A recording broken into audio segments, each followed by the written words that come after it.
My mom says, son, you need to open your eyes. And guys, I wish I'd have kept my eyes closed. Because Lord is my witness, and I got about 50 or 60 people for you to call, and they would validate it. I opened my eyes, and a woman is walking down the aisle of our church with no shirt on. Oh. Hey, everybody, welcome back to the Hayden, Alabama podcast. We're Southern Storytellers. I'm Philip. I'm Shane. I'm Clint. I'm Kevin. As we get started today, we got a little bit of a lineup. We have, obviously, the storytelling. We've got a write-in story that I've never read. It may not make it. So if you don't hear the write-in story and you make it to the end of the episode, just know it was non-producible. You've not even read it? I haven't read it. It's going to be a surprise for brave. all of us. We have a gift that has been sent that's unopened. So we're going to do a live, kind of like an Amazon unboxing for a gift that was given to us. And one other thing. Oh, we got an announcement. We want you guys to come out and see us in Birmingham, but we'll get to that in a minute. So today is Confessions of a Baptist Preacher, Part 2. Part one has been one of our best episodes, so we thought we'd revisit it again, give you some more of those church stories. But let's get to storytelling. Brother Kevin, tell us the first one. Well, there's a lot I could tell you. I tell you, I go back to my first church. I was ready to charge hell with a water pistol. And so, man, it's my first church to pastor. I'm all excited. I'm full of vigor and ready to go. And I had this idea, I want to be the best I can for the Lord. And so I said, hey, I'm going to have the church evaluate me. I've since learned that's not something to do if you want to keep your sanity or if you want to stay in the ministry. But anyway, so I decided on one Sunday, hey, I'm going to hand out a little evaluation form. Hey, tell me what I'm doing well. Encourage me if you would. Tell me what I'm not doing well. What would be your idea? If you have some suggestions for improvements, put that down if you would. I gave that at the beginning of the service. Hey, I'm going to collect these at the end of the service, and then I want to read through these, and I wanted to be mature and learn from this and really grow and be the most effective pastor I can be. So anyway, hand these out. We have the service. In the service, I'm standing in the back. Folks are coming by. They're handing me their little evaluation forms. I'm excited to go home and read them. And so we went over to the parsonage. The parsonage is a house that the church owns, but they can access it anytime they want. Yeah. But anyway, day or night. So anyway, so we have a quick dinner, and I sit down in my recliner, and I've got all these evaluation forms, man, and I'm looking forward and praying it'll be exciting, encouraging, all that. So I start looking through those, and hey, appreciate your message. You study. It seems like you really study for the sermons, and I enjoy the preaching. And then I noticed, what could you do better? I noticed this first little comment was you jingle your keys in your pocket. And I thought, well, that's odd. And so I put that one aside, and I read the next one. And sure enough, down at the bottom there, it's, hey, you make noise with the keys in your pockets. And I said, well, that's the craziest thing. It's 2 times I've heard that now. And I go through a few more, and there it is again, and there it is again. And finally I said, this is the craziest. And my wife's in another room, and I remember saying to her, I said, honey, you're not going to believe this. These evaluation forms, they're saying that I make noise with my keys. And I told them, man, and really, I just, my flesh, I said, look, I'm praying, I'm preparing, I'm preaching, man, with vigor and hopefully anointing and glory of God on me, and I'm giving it all I got. And you guys, all you're worried about is the keys in my pockets. Are you serious? Are you kidding me? That's all you're thinking about? And I said, it's probably just some backslidden deacons. They need to be saved. And I said, can you believe they would say that, honey? And she was in the kitchen. She's back. She said, you know they're right, don't you? I said, what? She said, yeah, they're right. She said, when you're preaching, you jingle those keys all the time in your pocket. I said, are you kidding me? And I said, you probably just need to be saved too, girl. Anyway. And then I ran out of the house. But anyway, I tell you, the truth is they were right. And from that time forward, before I go up to preach, my wife used to sit right beside me, and I'd hand my keys to her, and I'd walk up there and preach. And it was something I had to just kind of, humble myself and learn. Of course, now I don't. Now I just leave my keys in the office. But I did learn to hand the keys to my wife because the folks would not listen to the message because all they could hear was the keys. Keys jingling. It was a humble lesson. Little distraction is all. Yeah. And I was so frustrated frustrated thinking, I can't believe these folks, that's all that people are need to be saved, and you're worried about the keys in my pocket. And my wife says, yeah, they're right, honey, they're I'm right. preaching the gospel of Jesus Christ here, and all y'all here. Giving it all I got. You worried about keys? Are you serious? And but that was a humble lesson I learned early on in ministry. They were right, and something I learned: don't take your keys to the pulpit, guys. Yeah. The Take good the Bible, news, but though- don't take your keys. Well, Brother Clint, I'm waiting. We had this one night where we were going to have our church and 2 other churches join together, and my mom and my dad were going to finally get to come and visit at my new church, my first church. And so I advertised that Mom and Dad's going to be here. My brother's coming. We're going to sing. We're going to have a great time. And so it was, man, I'm telling you, it was an awesome time. We had a great service. The Lord was blessing. We started Sunday nights at 6:00, and it was nothing for us to just go until 9:30. And so the service was that kind of service, and it broke out. We were having a great time. Lord was blessing. People were in the altar. I mean, shouting, all that good stuff. We was a shouting Baptist church, you know, and it was just people running up and down the aisles. It was awesome. I guess around 9:00, Mom and Dad and family was up there singing. And we're singing that Kyla Rowland song, Royal Descendant. Daddy was known for that song, Royal Descendant. And so we sang it, and we sang it, and we sang it, and we sang it. And y'all know Southern Gospel, you know, and if it goes over well, They'll turn it around. turn it around. Sing that verse Do it again. again. Sing that We verse sang again. that verse so many times, that second verse especially, because my dad would always, in the middle of it, talk about in the song how many years he had been saved. And so everybody loved that. Of course, we loved it, and we sang it again. So they sung it. I don't know how many times we sung that song, 3 or 4 times. And so it was getting late. Service was great, and I felt like that it was over. Church service was done. And so I can say this now because my dad's in heaven. He probably wouldn't appreciate it as much if he was still here. living. But what I'm about to tell you next was my dad's fault. I'm blaming it on my dad. 100% on He's Daddy. in heaven. He can hear me. Yeah. I hope. Because if he can, I'm going to hear about it when I get there.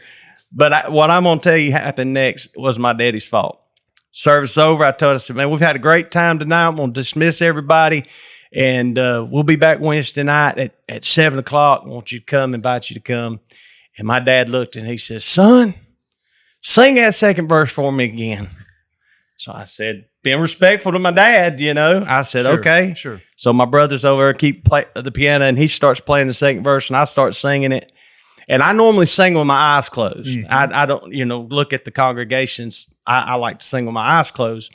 And so I'm up there singing. We get into the chorus, I am a royal descent. And man, we're singing. And I mean, I did not realize, I was so much in the spirit and so much in what was going on, I did not realize that my brother had quit playing the piano. And I also had not realized that my mom and dad had quit singing. Y'all got to understand, now this is my first church. I'm 24, 25 years old. I'm a young man. I don't have been preaching since I was 17. And I hadn't dealt with a whole lot in church. Never dealt with this before then or since then. My mom says, son, you need to open your eyes. And guys, I wish I'd have kept my eyes closed. Because Lord is my witness, and I got about 50 or 60 people for you to call, and they would validate it.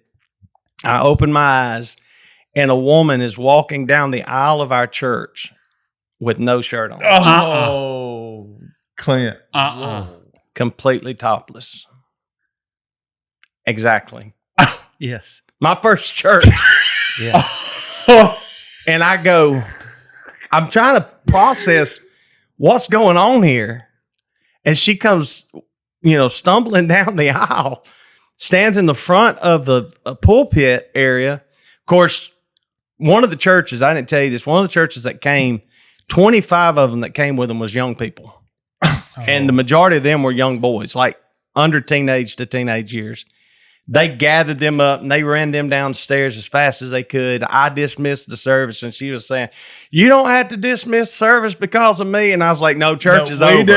No, you dismissed Church, and I'm wanting to look over at Daddy and said, "Church was over like 20 minutes ago, and this is your fault." But yeah, she came in. She stood right in front of the pulpit, and I said, "Ma'am," I said, "Do you realize you don't have a shirt on?" And she says, "I'm looking for the preacher." I said, "What?" She said, "I'm looking for the preacher." And I said, "Ma'am, I'm the preacher." And she said, looked at me kind of confused, and she said, "You're not the one I'm looking for." I said, Yeah, I said, "Thank God." I said, I said, "Does anybody know where the preacher's at?" I don't know where he's I at. said, "You're doggone right, I ain't the one you're looking for." And so people have asked me all the time, "What'd you do next?" I said, "I called the cops." What do you think I did? Well, my mom's up there on stage, and she says, "Son, you got to take your jacket off and cover her up." And I got my suit jacket on. You got to cover her up. And now we're on stage, and I look at Mom and I say, "I'm not covering her up. Get Daddy to cover her up." Daddy's fault. She said, "No, you need to cover her up." I said, "Get a blanket and cover her." If we'd have been in the Church of God, there'd have been plenty of blankets around to cover her up.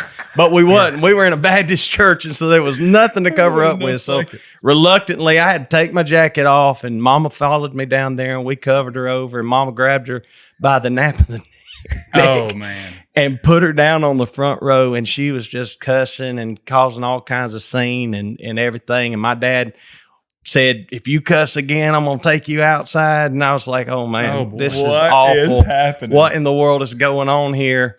And so when she walked in, she had a cigarette in her hand, and she had a dollar bill stuck in between. So the cigarette was here, dollar bill was here, and she had something white in her hand. And I kept telling her, "Ma'am, you don't have a shirt." She said, "I got a shirt." I said, "You ain't got a shirt?" She said, "Yes, I do." I said, "Where's your shirt?" And she held it up. She said, "It's right here." So she had ripped it off before she came in. And so she had the cigarette in this finger. She had the dollar bill. I took the dollar bill. Honest to Put it in I took the dollar bill. I put it in the offering plate. I did. Didn't know where else to put it. I put it in the offering plate. And I got mad because now she's got my jacket on and she's got a cigarette. So the first thing that come to my mind was, "Ma'am, you can't smoke in the house of God." And my dad, funniest line of the whole night, my dad says, "Son, she don't have a shirt on. Smoking is the least of our worries." Not worried about the smoking. But man, I tell you what, that was something. I mean, I've told people that story. That ain't true. That can't be true. That didn't happen. It did. But it in way of, if you can find a life lesson, a spiritual lesson in it, it taught us the desperation of that community we were in. Yeah. That area was just, it was hit hard in 1998 by a tornado. Tore the place up. The church I pastored was actually demolished, and it kind of, the people left the area, and it created a vacuum. And so it was just filled with drug addicts. And, from that night, we got to praying that God would save like the biggest drug addict in that area. And it wasn't long after that, we met a man that was a big pusher in the area, and he got saved, and he got called to preach. Wow. And then Amen. his mom got Yeah. saved, his sisters got saved. So, Yeah, praise the Lord blessed it. But boy, you talk about, That's a trying time. it was as tough, a man. 24-year-old It was pastor. tough. I'm telling you, people was wanting to leave. Let's go. We need to leave here and go restart a church somewhere else. So we need to relocate. And I said, this is our mission field. This is where God's called us to. There is nothing that catch you off guard more Then than a woman with her shirt off? Yes, yeah. I'm telling you, absolutely. Yeah. well, yes, that's not where I was going to go with that. I was just in a place of order Yeah. for something to be so out of order that you Oh, just man. like, now what do I do? Yeah. Like, how We do had- we regain order? We had a 12-year-old that was screaming, "I'll never be the same again." I mean, my brother was out there trying to calm people down and talk to them, and of course, all my men had left. They left out immediately. And I said, "Y'all bunch of cowards." I said, we were just making sure she was the only one, and we were going out there to check things out. I said, right. You left me and my family up there. That's what y'all did, bunch of cowards. It seemed like the next Sunday you probably had high attendance day, didn't you? Man, we'll find out what's going on with this church. I'm going to tell you, honest to goodness, this is the honest truth. We recorded the services by tape and cassette tape. And so somewhere, my brother said he still has it somewhere. There's a cassette tape. With the audio. With the audio. Oh, and man. you can hear all the disruption. Wow. And he said it's the funniest thing because out of nowhere you hear me say, ma'am, you can't smoke in the house of God.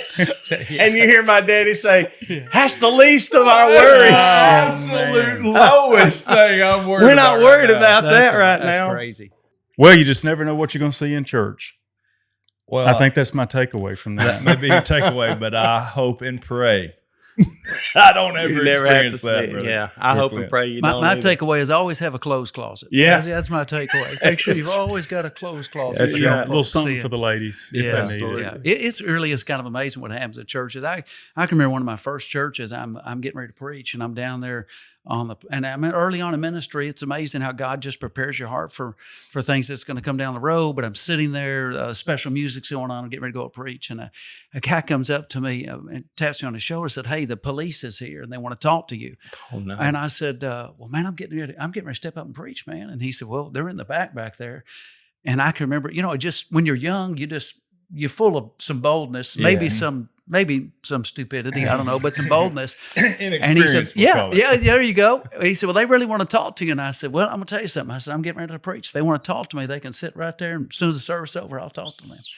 And so he said, are you serious? I said, brother, I'm getting ready to preach. I said, I'm going to the pulpit. So I go up to the pulpit, I preach. Sure enough, these policemen sit down in the back of the church. Oh, wow. About 3 of them sitting down there, and I'm preaching. They're in full uniform. I'm thinking, this may be my last message. I have no idea, but I'm going to be arrested for something evidently, and I don't know what it is, but I'm going to give this one all I got, man. Absolutely. I preached the message, and afterwards, sure enough, these police come down to me and they said, hey, are you the pastor at this church? I said, well, yes, I am. And he said, well, we've got a problem. And I said, well, I wondered. I thought I was waiting for you guys to come down and get saved. But anyway, what's the problem? And come to find out, he said, you've got a bunch of tires, car tires, out in the back of your church, hundreds of them, sitting up against the building. And I said, yes, sir. I said, our youth are doing a fundraiser, and they're going to cash those tires in for money, and they're going to go on a mission trip, a youth trip. He said, you can't do that. That's illegal. I said, are you serious? When we're in the city, this is in Louisville, Kentucky. And they said, yeah, you can't just, these tires are piled to the sky. I mean, just like a junkyard. I didn't know anything about it. The youth minister was doing it. And I said, well, I don't know. If you're going to arrest somebody, arrest the youth minister.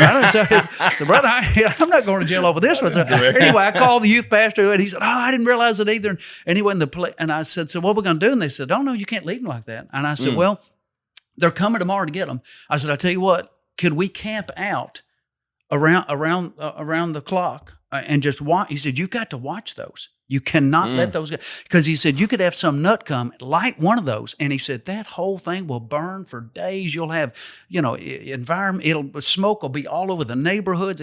So anyway, so that night I said, all right, so I stand back up. Now people are still hanging around the service, people are talking. So I come back to the mic. Hey, let me have your attention. People are like, what is going on? I said, hey, I need some volunteers. Some of you guys to volunteer. Meet me down here. So a bunch of them down here. And I take out a little scrap sheet of paper. I say, okay, 12 to 1, 1 to 2, 2 to 3, 3 to 4, 3. And I said, all right, I need 2 volunteers each hour. This is what we're going to do. I said, you're just going to sit in a parking lot and stare at those tires. And the police were standing there, and they said, if you'll do that, we won't Take you to jail. We won't arrest you. Yeah, we'll let you stay. We'll let you keep your job. So that's what we did. So that night through the next day, every hour we had 2 of our guys, and I took a shift too. We had 2 of our and just sit and watch each other. He said, just watch them. So all you have to do is watch them. Make sure nobody shows up. Late next day, some company comes up, picks them all up, and we're good to go. But just crazy stuff. Yeah, I'll tell you one more quick one. I'm at this church in Louisville, Kentucky.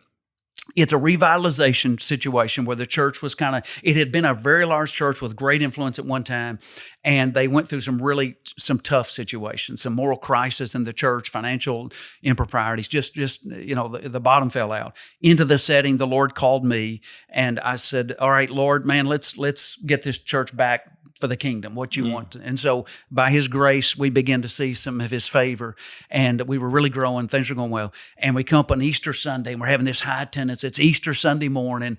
The place is absolutely packed, just people everywhere.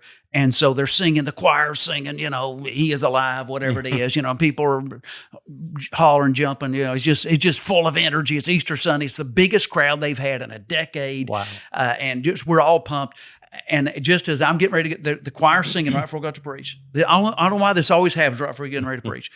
Thankfully, that didn't happen often. But I get ready to go to preach. A guy walks up to me at a periphery of my vision, and he says, "Hey, Pastor, the Lord has given me a word for the church today." And I said, "Okay, and I'm just stunned. I don't know what to say. I'm literally 60 seconds from walking up there to preach Easter Sunday with a packed house.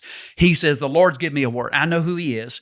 I know his wife. His wife's very active in the church. He's very active in the church." And I said, "Well, brother," I said, I stuttered. I didn't know what to say. And I said, "Well, what is it? What is the word?" And he said, and then he began to talk about, I don't know, squirrels going to Mars. It was the craziest stuff, werewolves, and just crazy stuff. And I looked at him and I said, "Well, brother, I don't think now's the time." And he said to me, "You're not going to let me go up there, are you?" And I said, "No, I'm not." And he said, I didn't think you would." And he said, that infuriates me. And I'll never forget, he had a coat. He zips it up. It's kind of in the wintertime. He zips it up. It was an early Easter in Kentucky. And he zips his coat up and he begins to stomp off. And I've never done this before or since. But I took him by the shoulder and I turned him around and I called him by his name. And I said, "Carl," I said, "I want you to look at me in the eyes." And I said, "My spirit, I never speak like this. But I want to tell you, I'm your pastor." And I said to him, "I want you to submit to my authority right now." And I said, "I'm the shepherd of this church. And if God wants you to speak to this church, he would confirm that with me right now. But it's unfair for you to walk down here 60 seconds before Easter Sunday and say, 'God has a word for the church.' I don't feel led in the spirit. My spirit doesn't connect with that. What you just said about Mars and dead squirrels and and so he stomped off. We had some security come up and said, "Hey, you okay?" I said, "I'm fine. Follow him, because he's a loose cannon. Yeah, I don't know what's going on." And so I thought he might go out and key my car anyway. So, but he left. They followed him out, and he got in his car and left. And so, anyway, I don't know if he's just off. He came back the next Tuesday. This was a Sunday, of course. Tuesday, came to my office and apologized to me. Wow. And I don't know if he was just bipolar and just off his medicine, but it's just, just crazy stuff that happened to you early on in ministry. As the book of Luke says, don't be concerned about what to say. The Spirit of God will give you the words at the right time. Yeah. I think that's somewhere in Luke. It's somewhere in the Bible. Anyway, it's in the Bible. It's in the Bible. If it's not, it should be. Anyway, or my grandma said it, one or the other. But anyway, I will say that has been true in my ministry. Yeah. And the Lord at that moment gave me the right word to just share. And, I did feel a sense of the shepherd's protection of the flock to say, hey, this is not the right time. And I rarely do I stomp my foot and bow my neck, but that was one of those times. But, just crazy stuff that can happen to you at churches, Yeah. Now, you do stomp your feet. Yeah, I do. Yeah. I've seen that. Yeah, I've done that a few times in my life. You get excited. Yep, little passion, little energy. I grew up playing sports, and I thought, man, if I'm going to serve the Lord and give Him my life, I'm not going to give more to sports than I am. And I still enjoy, college sports and that kind of thing. Yeah. But I didn't want to give more energy and passion to that than I do to the Lord. And I was going to say, you got. I know two known Baptistals here, but I think Philip almost a little bit more conservative than. But Brother Kevin gets a little more animated. Excited. Yeah, I like it. Yeah, that's one thing I've always enjoyed. You got to keep people away. Baptist. Yeah. That's what. Yeah. I kind of took a page out of your book. You'll do some mining of amen sometimes. Yes. Yeah. Early service. That's hard. They're getting their gears put together, and you can tell when they're just kind of. Clint ain't afraid to tell you. I need amen on that. Brother Kevin, one time I think said, "You actually did this." If my memory serves me right, I think I know where you're going. You were pumped. Maybe not. Mm-hmm. You were filled with the Spirit. You were preaching. You were laying it down, but very little response. Yeah. You got off the stage, went and sat in the first pew, and said, "Amen, preacher, bring it on." That's true story. Set an example. Yeah. And look, got a little grease in the wheels after that. I'm amen myself. Yeah. Come on. Amen. Yeah. Absolutely. I always tell them if I'm going to preach this to myself, I'll go to the back room and preach it to myself. yeah. Evidently, I'm the only one enjoying The this. only one enjoying this. So, man, that's pretty good. Yeah. Tell us another one, Clint. Oh my. Well, I'll go back to my first church. Wait again. a minute. I think you probably have raised the bar really high with that first one, but we got high hopes for you. Yeah. Well, this one kind of, again, the area that we were in, it was really rough area. And so we got to church, I think it was on a Wednesday night. I'm pretty sure it was a Wednesday night. And we kept messing with the thermostat because it was warm. It was summertime. And so we kept messing with the thermostat. And the air conditioner wouldn't come on. So somebody said, well, we need to go back and check the air conditioning. If my memory serves me correct, I think we were having a fellowship. And they said, they were trying to fix the thermostat and it wouldn't come on. They said, well, somebody needs to go check the air conditioning unit, make sure it didn't throw a fuse or something. When they got back there was no air conditioning units. They were gone. Somebody had stolen them. We actually left the church and followed the trail of the oil or antifreeze, Freon or whatever. Not antifreeze. The free. I made fun of somebody the other day saying that on TV. The Freon actually followed the trail with the police officers to the person's house. Oh, How long ago was this? Goodness. The girls are 23, Okay. so probably. Was it the Nearly copper? 20 years Didn't they ago? used to do something with is there copper? Yeah, in they air were conditioning? stealing the copper out of it. We They had just we got had the same whole thing unit. at my church where the teenagers during the service would come over and would get into the air conditioning units. Yeah. And so it kept happening. And so one day a staff member camped out in my car during the service. And so I'm preaching. These teenagers come over. They get on. They're getting into the air conditioner. He pops the door open and says, gotcha. And they said, what? We weren't doing anything. They stand up. We're all on. We're nothing's going on. He said, yeah, you guys you've been stealing the copper. You've been messing with our air conditioner. No, not us. No, you got the wrong people. And he said, we weren't doing anything. He pointed to the roof and we had another staff member stand on top of the roof and he was standing there with a video camera. Wow. And he was waving the video camera at them. And they were like, okay, you got us. you So, got yeah. us. Why would they do that on Sunday morning? Well, I don't know. You'd think they'd do it during the week when nobody's At there, night. but Right. I guess they knew we were all Well, that's in what the they church. had done. They had come the night before is what they confessed to and stole it, but didn't have the sense enough to know that the oil trail was leaking right over to their house. Are you in trouble? Well, we hope you're not. But just in case you are, we know a good lawyer. Whitney Island here in Hayden, Alabama has law services. Or maybe if you're not from Hayden, I'm sure she'd be happy to hear from you. So check her out at islandlaw.com. We appreciate Whitney and her sponsoring the show. My first church to pastor. I'm the first time I've ever pastored this church. I get up to preach, and I'm going to give you the short version of this. I get up to preach my first Sunday. Small, sweet church, center aisle, a couple of, 8 or 10 pews on both sides. I preach my first Sunday. A lady who is very pregnant, sitting by herself, gets up in the aisle during the invitation, comes down. I tell folks she waddled. I mean, she walks down. I was praying she didn't give birth during the service. She's that pregnant. She takes me by the hand and says, "Hey, preacher, I think it's my first church now. I've just been there. It's my first Sunday." And I said, "I think the Lord wants me to join here. I want to join church here." I said, "Man, we're so excited." I talked a little bit, you know Christ and, walk through that. Okay, great. And, every church does it a little differently. But at that church, we'd say, "Hey, this is Karen. She's come to join their church." If, everybody's excited and would, and affirm that. Would you say amen? And about that time, an older gentleman in the back said, "We can't accept her." No. He shouted, "We can't accept her." Scared the daylights out of me. Sure. I'm 25 years old. I'd never, what do you mean we can't accept her?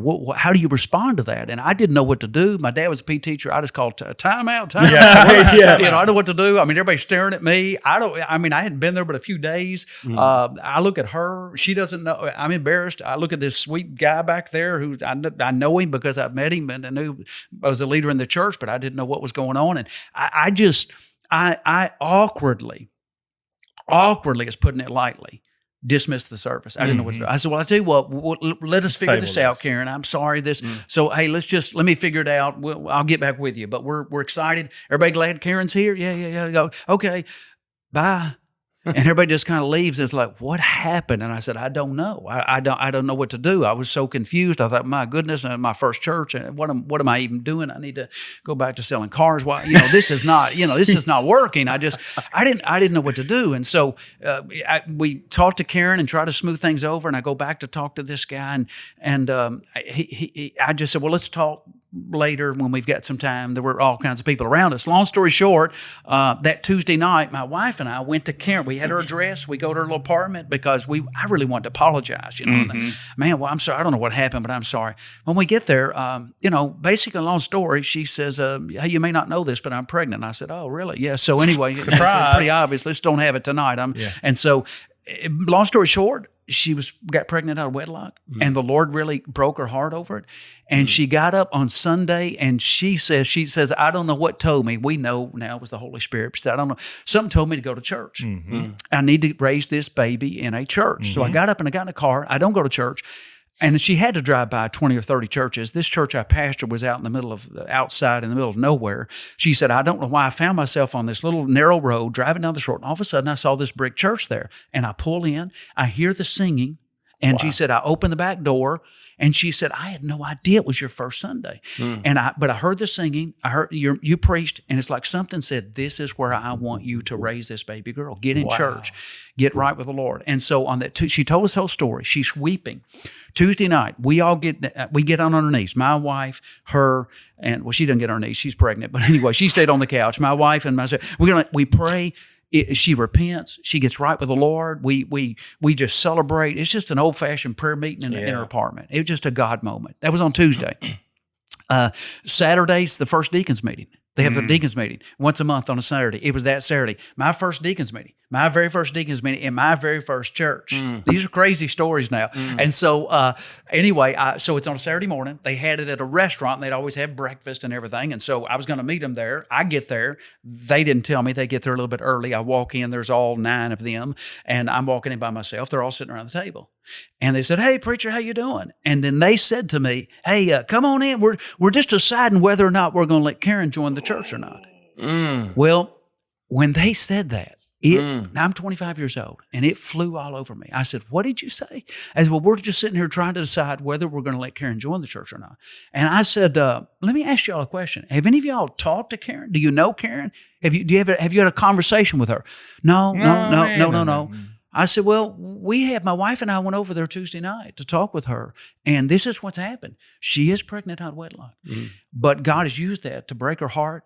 She's repented. She wants to draw back. She wants to raise this baby in a church, and of all churches God led her to was our church. Yeah. She drove by 20 or 30 churches, and I said, it's the craziest thing how God is using this to bring her back into the fold, and we're sitting here deciding whether or not she can join the church. And I kid you not.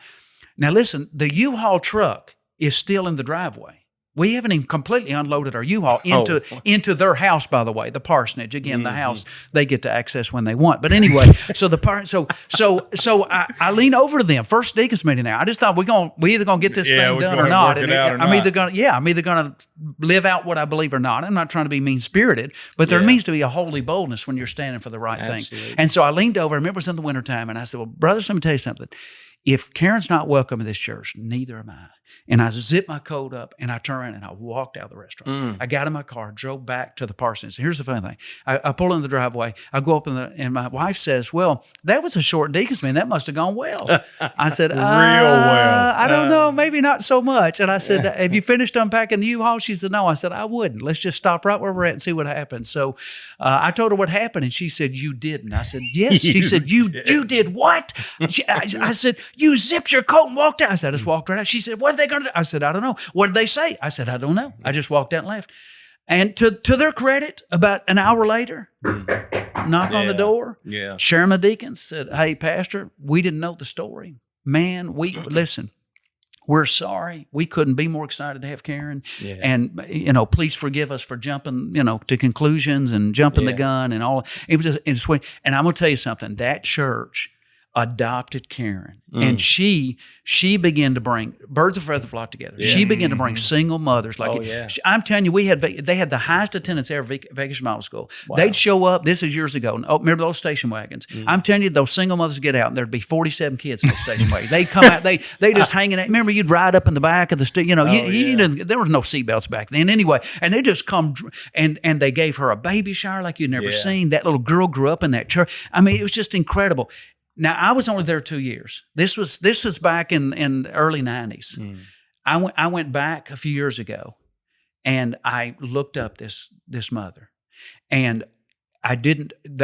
One thing led to another, and the daughter's grown up, and she worked at Walmart. I walk into Walmart. Now the girl. Now I didn't know her because I only been there. I wasn't there but 2 years. And I said, I'm looking for this young lady. And they said, she's over there. And I went over there and I said, hey, I'm Kevin Ham. And when I said that, now you got to realize she was a baby. When I said that, she said, oh my goodness. She said, my mother is going to flip out. She's got to see you. She calls her mom. And her mom comes to the Walmart, and we just had a Baptist party. Absolutely. But that church, I'm telling you, God's hand was on that church. Yeah. God used that to really stir revival. We began to reach a lot of those young mothers and the kids, and they just embraced them. But I really believe early on, guys, God conflict either destroys you or builds you, one or the other. And I think many times what it does is you determine early on in ministry, who are you about? What's your priorities? Either the church is a museum for saints or it's a hospital for sinners, one or the other. And you have to decide which one. And you're going to have to stand your ground for that because it won't always be easy. Because churches want to grow. They only want to grow with people who look like them and act like them and talk like them and smell like them and behave like them and vote like them. But when you begin to really reach lost people, it's messy, but it's worth it. It's worth it. It's worth it. So I didn't mean to preach. Pull my toes up. Stepping on some toes over there. I left my wallet in the truck. We ain't take that off. We ain't taking up no offer. Just keep your shirt on, would you, bro? Just keep your shirt, okay? I kept looking out the door to see if anybody's coming through. We got a basket laying around. We could pass if we needed to. Let's not slow the momentum that we got down, but let's talk about where we're going to be July 11th through the 13th. Just really quickly. The World Deer Expo. That's a hard transition. I know. 40-something annual. And I want to just give a quick story about that.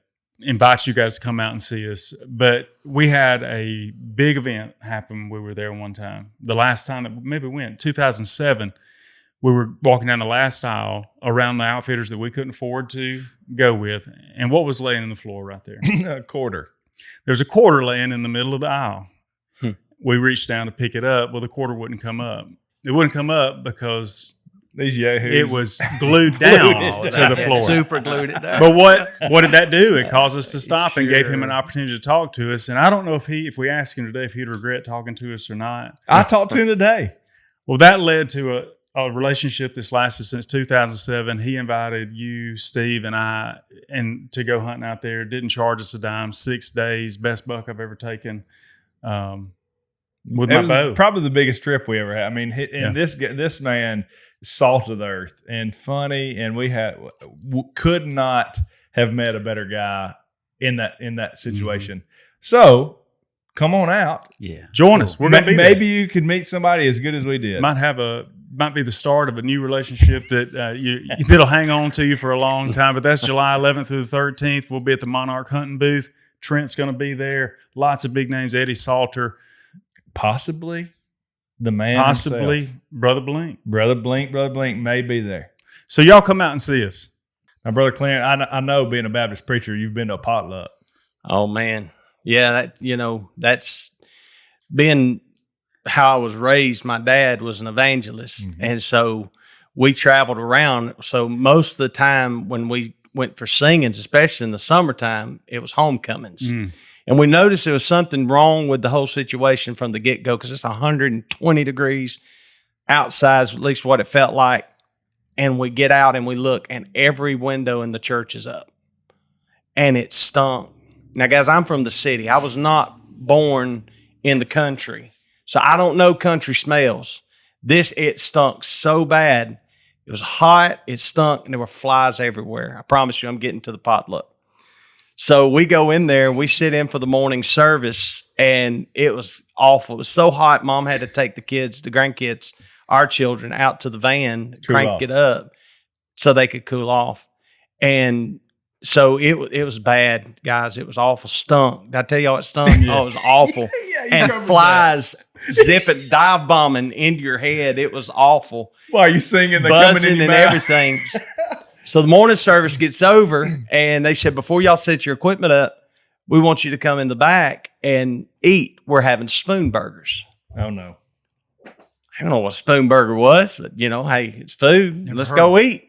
So we go to the back, and what it was is basically they had sloppy joes, maybe it's some beans or something in it too, in crock pots, and they just dipped it out with a spoon. They called it a spoon burger. So me and my brother Jacob would go up there and we get us a spoon burger, and we sit down and we start eating. I told y'all it stunk, right? Flies everywhere. We sit down to eat, and my mama says, "Son, don't eat that." I said, "Why?" And I'm just taking bites out of it. She said, "You don't need to eat that. Did you not see in that crock pot?" She said, "There were flies all in it." Flies all in it. And so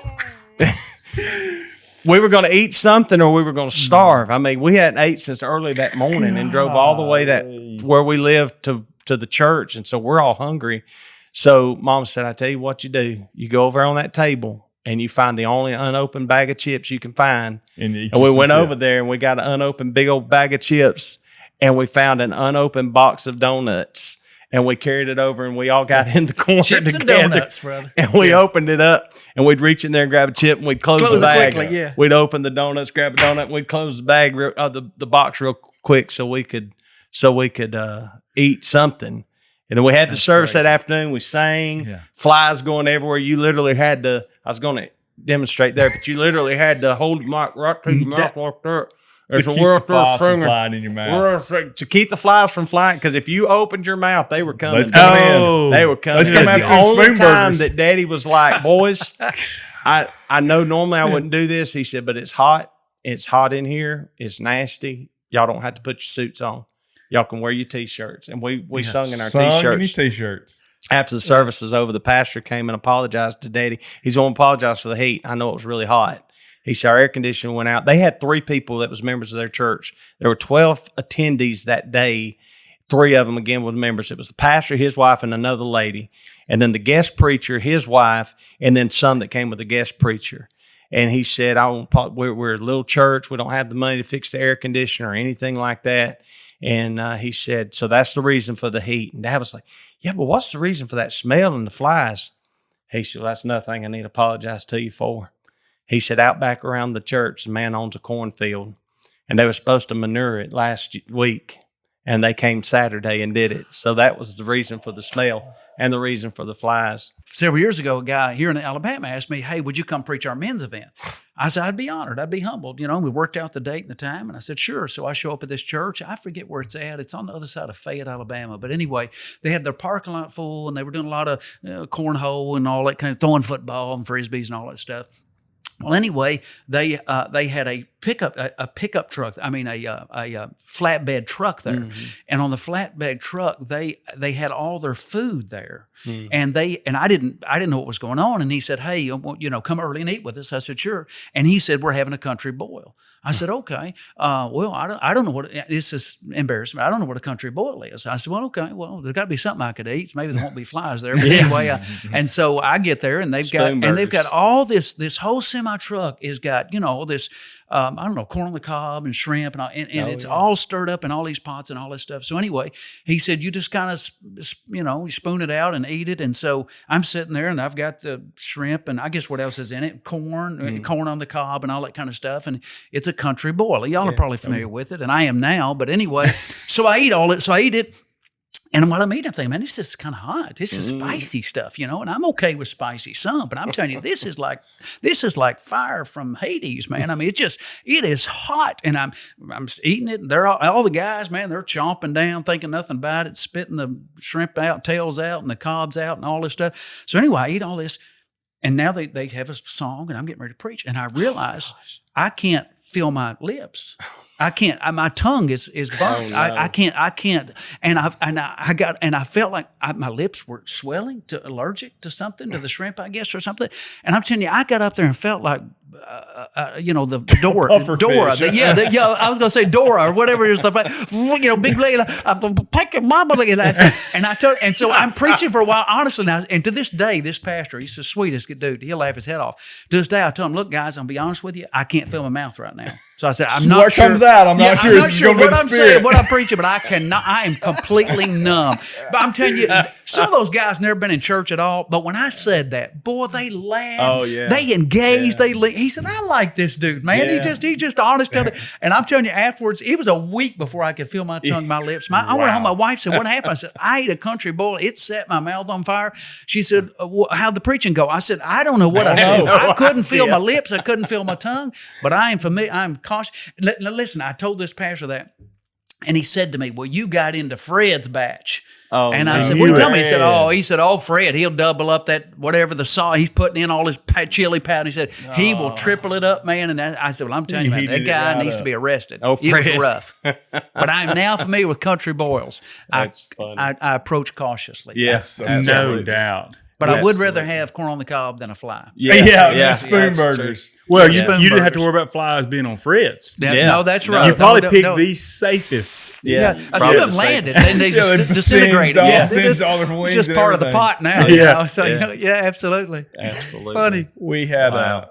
a little old lady that went to our church, and kind and sweet as she could be, and always wanted to go eat after the service. I was young at the time, probably 12, 13 years old, and we were going to Top Hat. I like Top choice. Hat. Been there quite often and Me too. regularly.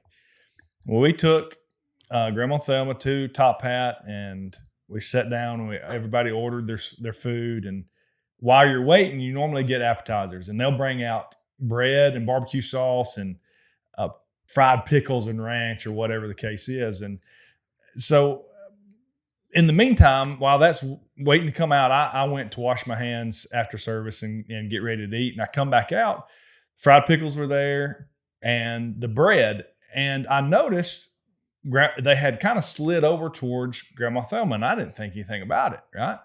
Well, I sit down and I start getting me some, and I'm looking around at my mom, my dad, and everybody else is sitting around the table. Preacher was there, and I thought, well, they ain't eating. Well, I'm steady eating. Well, Grandma Thelma gets her another one.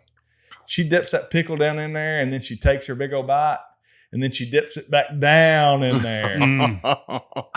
Takes a big old bite, and then it hits me as to why no one else is eating the bread and the dip pickles. Oh, no.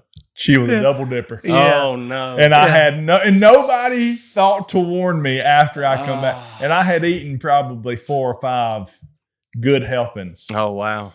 That's when I learned Mm. that not everybody knew the etiquette. Yeah, of not That's so double funny. You know what my dad Yeah. tells my girls? He's raised them with this. If we go eat Mexican food, he'll tell them before the chips and the salsa arrive. He'll say, "It ain't hip to double, double dip." dip. There you go. I have to remember that. He's not That's wanting those good. fingers and everything. No, else in yeah, there. buddy. But I sure enough learned a valuable lesson that day.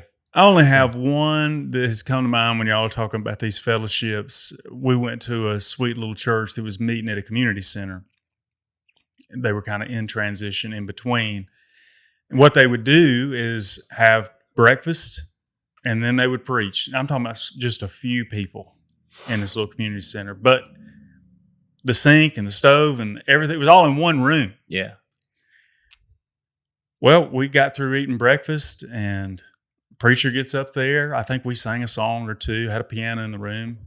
Preacher gets to preaching. He probably makes it through his first 5 minutes. He's starting to get into it or whatever. And I start hearing boom, bang. Water comes on, bang, bang, boom. And I can't see the sink, but I want to see the sink. And I maneuver myself to where I can see the sink. One of the sweetest ladies whom I love, have always loved her, washed every dish during his sermon. 3 feet behind him. Oh, my. Yeah. And what do you do? But he was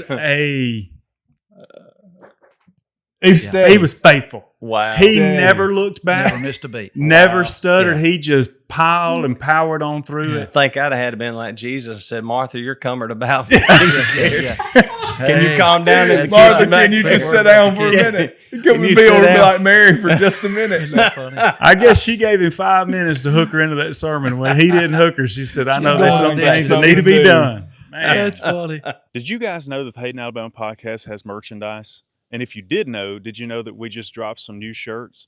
If you'd like to check them out, you can click on the link in the description or go to haydenalabamapodcast.com and click on one of the shirts to check them out. I talked to Brother Kevin about telling one of my favorite stories that he's going to tell. But before we do that, I want to dispel a myth. Some people think that subscribing on YouTube costs money or that it'll do something. We actually had some people comment that. I'd subscribe, but it costs me something. It's not going to cost you anything. Just if you like the show, if you don't like the show, please don't subscribe. But if you're enjoying the content, hit the subscribe button. What that does is it helps to not rely on the algorithm to always serve you the videos to see them. You can subscribe, get a notification or whatever. And then there's a super gift that you can give to the show. A share, S-H-A-R-E, the arrow button. Man, if you click that and share it with somebody, it means a lot to the show. It really helps us. My pastor, Brother Johnny, tells me all the time, I don't know why I don't get them videos. I'm like, Brother Johnny, you've not subscribed. I'm telling you. The white button that's right under this video, click it. And most of the time you do have to have an account. You do have Yeah. to have a YouTube account, but that's free as well. And you can like, share, and subscribe. It's a huge gift to us. If that's something that you want to do, we'd really appreciate it. But Brother Kevin, tell that story I want you to tell. I was going to preach at a church in an area where I had never been before. And I don't know about you, everybody's wired differently. And I don't, I'm not just, by nature, I'm just not a real patient person. My grandfather always say, son, you're hurrying to wait somewhere. And that's a lot of truth to that. And so I don't like elevators and red lights and all that. Just, I've always struggled with patience. I'm always in a hurry. I always want to get go. And so anyway, I'm headed to preach to a church and it's in a remote area and I haven't been there before. And I feel I'm running a little bit behind. Services at 6:45, and I get on a little, in Alabama, you got these little 2-lane roads, and I'd never been before, on it before, and you go over the river and through the woods and up and around and all that kind of thing. And I get in behind a pickup truck, and this pickup truck is just enjoying their afternoon drive. And I'm like, man alive, I got to get to church. I got to get there. I'm running late. And this little pickup truck is kind of looking at all the yard sales. And I tell folks, if you wanted to drive, why'd you take your cars? I mean, you should have took your bike, but anyway, instead of your car. And so anyway, so I swing out, to try to pass this truck and traffic coming. I swing back. I'm right up on his bumper and I swing back out. Oh, I can't get around. No, there's a curve coming up. I swing back. And so I'm going back and forth. And, I'm running late. It's like 6:50, 6:55. I'm really nervous. I don't even know exactly where the church is. I've never been there before. And I hate to, it's terrible to be late at a church. They've honored you to invite you to preach and you're running late. I swing out. Finally, I said, oh boy, I got a straight, shot here, no traffic coming. Now's my time, boy. And I put the pedal to the metal, boy, and I zoom around this truck and I pull back and, into the lane. And as soon as I do that, there's a curve right there and I didn't know it. And I see this curve. And so, man, I take this curve on 2 wheels and right there, believe it or not, there's the church right there on the right. I said, oh my goodness, there's the church. And I pull into the church parking lot. It's a gravel parking lot. So, gravel spitting everywhere, smoke and, it's going everywhere. And I'm circling like a race car driver, into the parking lot. And I finally swing around into a parking place, 6:55. I said, man, this is great. I'm here. And sure enough, I look up and there's that pickup truck putting right behind me coming in the parking lot. Man, I felt so terrible. I literally, this is the honest truth. I got down on the floorboard. I didn't want him to see me, and I knew I'd just about run him off the road. And I wait till he goes into the church. I shut the door, and I said, "Wait, what? That's so embarrassing." And I'm beating myself up over this, So why in the world are you so impatient? And I didn't know where the church was. And anyway, I get into the church, and they have the music, and I get up to preach, and I thought, I'm just going to address the elephant in the room. I know I've run this guy off the road. He knows it was me. I said, hey, man, somebody in a red pickup truck, I kind of ran you off the road. I didn't know whether I was running late. And I said, man, I just want to tell you before I preach, man, I want to get our hearts clear. Man, I'm sorry. I didn't mean to do that. I'll never forget this sweet old gentleman. He stood in the back. He said, hey, preacher, you can't drive, but I've heard you before. You can preach. You just go to preaching. And I tell you, he sat back down. That's the honest truth, man. He said, we hugged each other's neck afterwards. And I told him, man, I didn't know where I was going. I'm sorry. And he said, no, I knew the church was right there. I was in no hurry. But anyway, I hugged his neck and everything was good after that. You got to pass I was embarrassed, because that's you for can sure. preach. Yeah. If you couldn't preach and couldn't drive too, that's what he said. then You it's gonna be a can't big drive, problem. but I've heard you can you preach, I'll drive. So My anyway, goodness. If you went up there and stuff laid that an happens. egg in that pulpit, it may have been not a hug. Actually. Then I'd really been. The pressure was on, bro. Yeah. Similar thing happened to my daddy. He was leading music at the gospel house where my grandfather is, and he got in behind somebody on Tarrant Road. Yeah. Oh yeah. And he was been on there. honking the horn and he's flashing the lights and all of that stuff. And Giving they them got what right for. there to North Pine Hill Road, and you turn up the hill, and that's where the church is, right up there the hill. And Daddy hit his left blinker, and as soon as he did, the person in front of him hit their left blinker. Oh. And they headed on up the hill, and he headed in behind them. And he thought to himself, he told my mama, he said, here I am, I'm fixing to have to get up and lead worship, lead music. And this person, I've just been so ugly to him and flashing my light and honking the horn. And he said, I don't know what I'm going to do. I've got to go apologize. I've got to go tell him I'm sorry, or I won't be able to lead music. And so as soon as he could get the car parked, he got out and he ran straight to that car and told him, he said, I'm so sorry. I'm the music minister here. I've got to lead music and I was running late. That's my fault. And I'm sorry for honking my horn at you. I'm sorry for flashing my light on. I just got to get that right before I get up there and lead music. And the person looked at him and said, I don't even know what you're talking about. I had no idea. It didn't affect them one bit. Never saw him. Daddy said, I could have saved that. Of course, knowing my dad, it would have eaten him alive. He would have been able to I was sing. traveling one time and I got in. This is the honest God's truth. I got in back in our car. I'm in a hurry again. We're both in a slow lane. I pull over in the fast lane to pass. This guy pulls over in the fast lane to pass. I thought, that's crazy. He gets right in front of me. I said, well, I'll just go over in a slow lane again. I'll go over in a slow lane. I'll pass him in a slow lane. I'll pull over in a slow lane. He pulls over in a slow lane. We did that once again, and I got right up on him, and I wasn't trying to be mean, but I just kind of flashed my lights. I said, buddy, I'm late. I got to get through. Pick a lane. Pick a lane. Let me go. I flashed my lights. I kid you not. After I flashed my lights, he flashed his lights. His lights were blue lights. Oh. It was an undercover policeman. He went doot doot doot. He even had the alarm, but it just real briefly hit you with the siren and the lights blew. And I thought, whoa, Okay, and I'm by myself. I literally said out loud, only you would flash your lights at a policeman. You are such an idiot. Oh my goodness. Uno reverse card, they call that, right? He played the Uno reverse.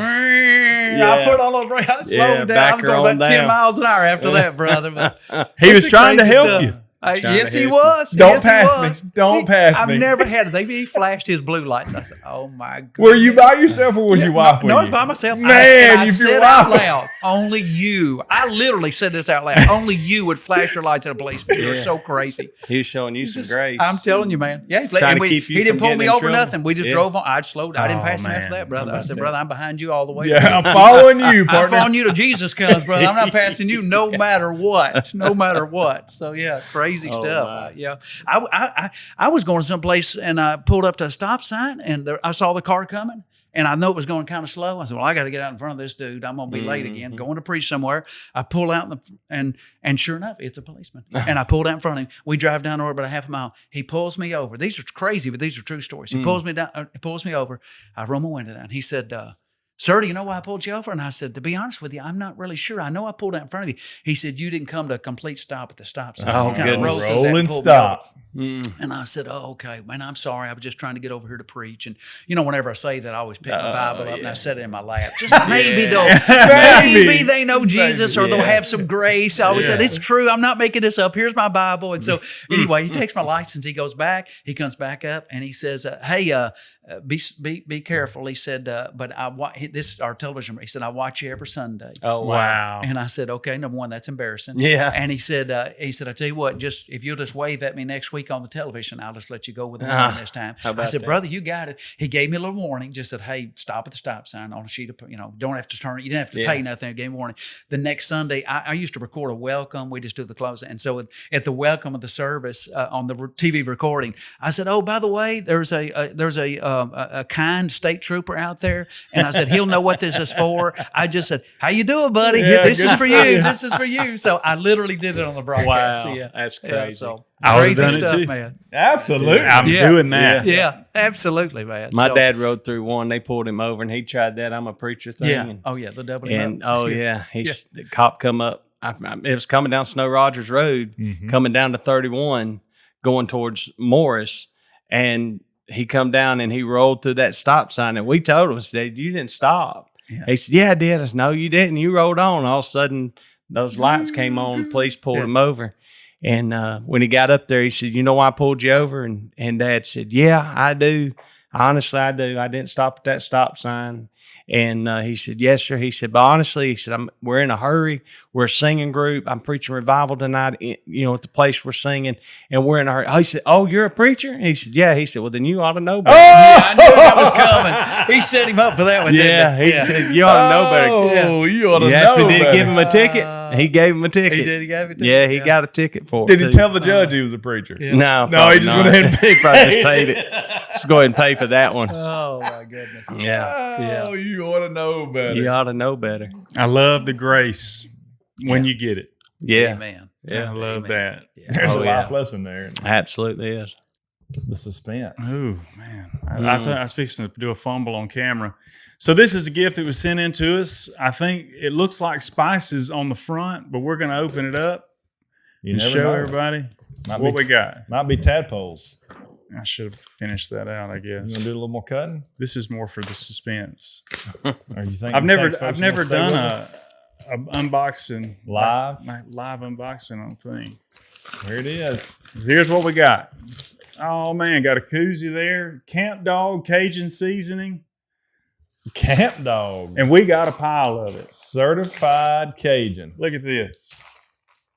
Oh, that's Got some that's fish for- fry. So with all them, I don't know if cassava it's ones I as got? hot as Brother Kevin's. Now, I don't know if it's like Fred's. Yeah.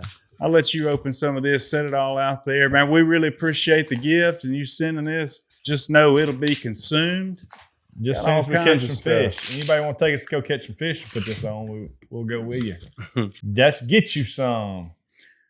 Camp Dog Cesbone. I probably said that wrong. You definitely said that wrong. So this is Cajun seasoning, circa 2004, Ville Platte. I just probably killed that. Louisiana, Neil Arnold. I appreciate you. Thank you so much for this It gift. smells fantastic. Here it is. Matthew chapter 5, verses 13 through 16. Jesus speaking, "You are the salt of the earth, but what good is salt if it has lost its flavor? Can you make it salty again? It will be thrown out and trampled underfoot as worthless. You are the light of the world, like a city on a hilltop that cannot be hidden. No one lights a lamp and then puts it under a basket. Instead, a lamp is placed on a stand where it gives light to everyone in the house. In the same way, let your good deeds shine out for all to see, so that everyone will praise your heavenly Father." Three things really quickly about this is Jesus is speaking clearly that he doesn't say it, but you are the light of the world. So the world is in darkness and the world is in decay. There's no doubt about it. We talked about it earlier. Jesus said things are going to continue to get worse, continue to decline. Salt was, I don't have time to go into the history of all this, but salt in Jesus' day was very important. No refrigeration. They used it for a lot of things. It was very difficult to get. But one of the things about salt, as we know today, is it's a preservative. So when you are the salt of the earth, what he's saying is you are preserving some of the decay that's happening. And he wants you to be salty. And one thing is salt's a very stable chemical. It lasts for a long time if you don't mess with it. But one way that you can lose a little bit of saltiness is by blending it with other garbage. And that's one thing that we can do as humans. We get with the wrong people and we can begin to lose our own saltiness in that. But when you do that, what's at risk is decay, because the world, Jesus knows, is dependent on his people with his spirit to help that decay to slow down. Absolutely. The second thing is you're the light of the world. Obviously talked about the darkness of the world, like a city on a hilltop that cannot be hidden. And that's prominent. It stands out. And Jesus, we don't have light in ourselves because Jesus said he is the light of the world. But when you're a believer, you have the light of Christ in you. He lights a light in you. And like the moon does to the sun, you reflect his light. And he's calling us, he's saying, look, guys, don't like if that was lit on fire, a candle there, you wouldn't put your hat on top of it if we were trying to see in a dark room. You would leave it open so that it could shine so that you could see. Absolutely. And when you have a dark world that can't see, they're looking for light. And that's another thing that you can do by following Jesus here. And the last benefit that you can do by being salty, by reflecting his light, is you can glorify God. That's the number one purpose that we have as followers, is to live a life following his commands, his law, by the power of his spirit, so that we can glorify the Father. And that's what Jesus says here. Yeah. I guess the big takeaway is if you're a believer and you're blending around and you're not standing out and doing you're not going to preserve. If you're a believer and you're not reflecting the light of Jesus because of decisions you're making, people you're around, whatever it may be, man, it's time to get out from under the basket. Amen. Amen. And get to glorifying God with everything that you can do. Yeah. Amen.